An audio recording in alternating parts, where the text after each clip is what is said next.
Toc, toc, toc, je suis là. Toc, toc, toc, Farah est là. Toc, toc, toc, chers enfants de la classe primaire, au nom de la communauté d'études quotidiennes de la Bible, je vous dis bonjour, bonsoir. Bonjour, bonsoir à tous les parents qui nous aident avec les enfants à la maison. J'espère que vous avez déjà vos questionnaires en main. Ensemble, nous allons étudier notre leçon. La leçon de l'école du sabbat. Tout au cours de cette semaine, on étudie quelle leçon, chers amis? Leçon 11. Oui, leçon 11. Quel est le titre de la leçon 11? Une évasion de serpent. Oui, chers amis, une évasion de serpent. Quel est le verset à mémoriser?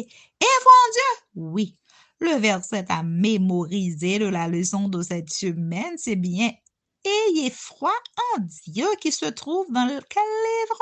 Marc 11, verset 22. Oui, le message, les leçons ont toujours un message important à faire passer.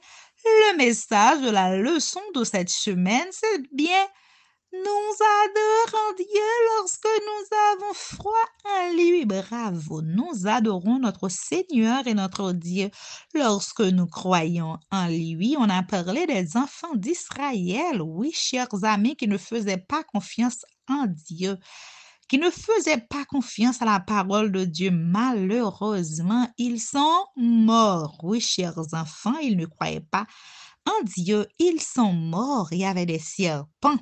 Le serpent dans le désert, chers amis, était un symbole de Jésus mourant pour nos péchés.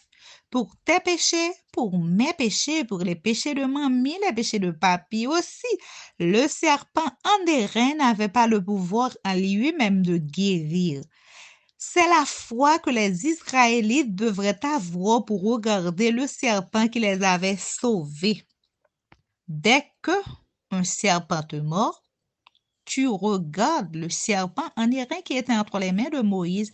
À l'instant même, tu trouves la guérison. Et dès que tu ne regardes pas, malheureusement, tu avales ta langue. Cela veut dire que tu n'es plus de ce monde. Oui, chers enfants, c'est la foi que les enfants d'Israël devaient avoir pour regarder les serpents qui les sauvaient. Des années plus tard, Jésus a parlé de sa mort. La Bible rapporte ces paroles. Oui, chers amis, les paroles que je vais dire là maintenant.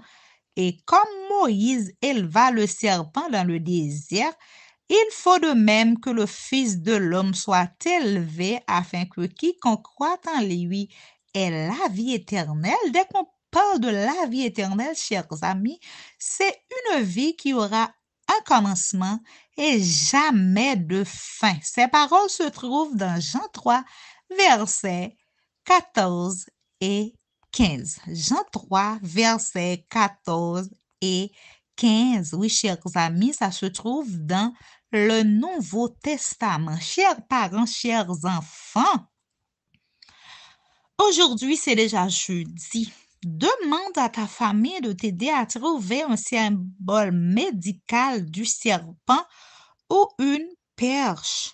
Où peux-tu le chercher? Livre ou magazine médical, ambulance, hôpital, cabinet du médecin, pharmacie, etc. Parle-en à quelqu'un.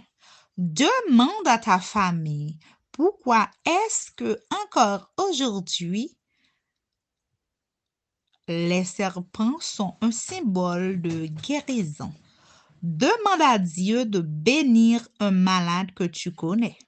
Oui, un enfant qui est malade, un adulte, grand ou grand-père qui sont malades, oui, chers amis.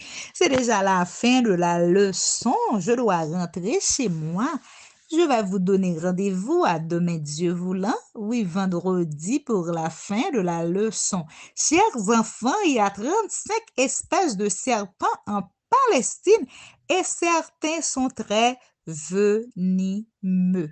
Chers parents, au revoir. Je vous donne rendez-vous À demain, Dieu voulant, vendredi pour la suite de la leçon. Ciao!